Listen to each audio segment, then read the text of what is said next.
Si Senator Gatchalian ay tiniyak na walang nangyari na secret bycam matapos na baguhin ang schedule sa pagtalakay sa 2026 national budget at yung posibilidad na magkaroon ng reenacted budget para sa 2026 ay mababang tsansa ayon pa sa mambabatas. Yan at iba pang mga balita hatid ni Bombo J.C. Galvez. Tiniyak ni Senate Committee on Finance Chairman Senator Sherwin Gatchalian na walang nangyaring secret bicameral conference committee meetings matapos baguhin ang schedule sa pagtalakay sa 2026 national budget. Sa panayam, sinabi ni Gatchalian na mananatiling bukas sa publiko ang BICAM at doon pag-uusapan lahat.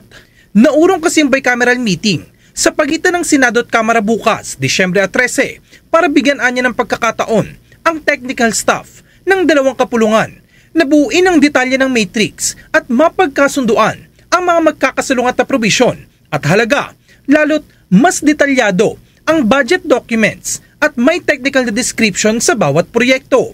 Kaugnay nito, sinabi rin ni Senate President Vicente Soto III na tinitiyak nilang mailalahad at mailalantad ang lahat ng detalye para sa transparency upang masuri ng Kamara ang version ng Senado ng budget at masuri rin ng mga senador ang version ng Kamara. Walang secret BICAM. Doon pag-uusapan sa BICAM. But of course, kami nagpre-prepare kami on our side kasi maraming dokumento, no? So we have to prepare early and we have to make sure na madetalye yung preparation, no? So marami talagang preparation na kailangan. Well, I hope not, no? I hope not. Hindi natin ma-predict kasi yung mga members rin natin kung ano yung ipropose nila o paano nila i-justify. I hope not. Kasi kami sa Senate, very strict kami na disagreeing provisions lang. Samantala, naniniwala si Gatchalian na mababa pa rin ang posibilidad na magkaroon ng reenacted budget para sa 2026. Git ng Senador, maaari pang palawigin ng Senado at Kamara ang BICAM hanggang sa Lunes kung kinakailangan upang matapos ang pagsasaayos ng magkaibang version sa budget. Iginit niya na may sapat pang panahon para matapos ang budget dahil nakatakdang ratifikasyon sa Disyembre 22 kaya may halos isang linggo pang kongreso para matapos ang pagbuo ng budget books. Pwede pa naman kami mag-hold ng, assuming na kailangan pag-extend, pwede rin mag-hold on Monday. No, so ang propose ko kung hindi talaga matatapos ng Sunday, pwede man extend ng one more day. So yun yung ipropose ko sa body. Kasi yung ratification naman is 22, no, 22. No, so in other words, meron pang almost 1 week para gawin ni libro. Ang matagal kasi ng physical na pagpiprint ng libro, reconciliation at pagpiprint ng libro. Actually, request ng staff yun na 1 week, bigyan sila ng 1 week para i-compile, tapos i-print, tapos compile, reconcile, proofread, print, tapos route.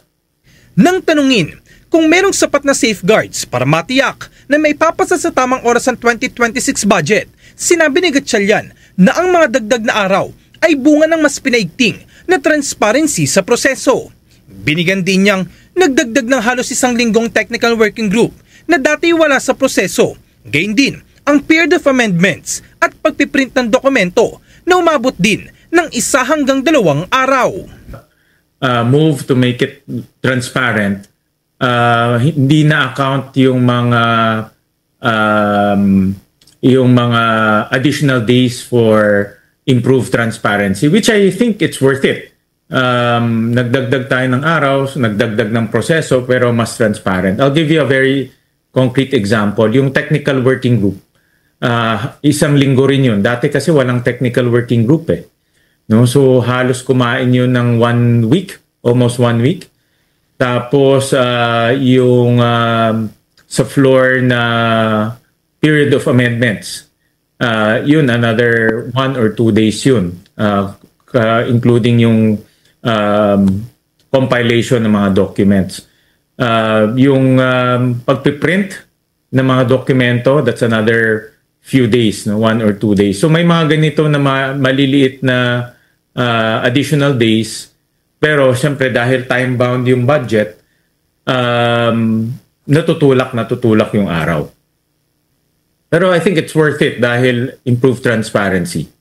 Una nang nagpahig ng pagdududa si Soto na basta na lamang tatanggapin ng Kamara ang bersyon ng Senado ukol sa pag-aproba ng 2026 budget. Ayon kay Soto, kahit nais ng ehekutibo na sundin na lang ng mga kongresista ang bersyon ng Senado, nag-aalangan siya dahil malamang ay pagdedebatihan pa rin ng husto ang nilalaman ng proposed budget. Umaasa naman si Gatchalian na hindi na magkaroon ng bakbakan o debate pagdating sa bicameral meeting. Para sa Bombo Network News, ako si Bombo JC Galvez, and this is Bombo Radio Philippines, the #1 and most trusted source of news and information. Basta Radio, Bombo! For the most trusted source of news and information, visit our website at www.bomboradio.com. Follow us on Bombo Radio mobile app, Facebook, YouTube, TikTok, and X, formerly Twitter. Like, share, and stay connected. Anytime, anywhere.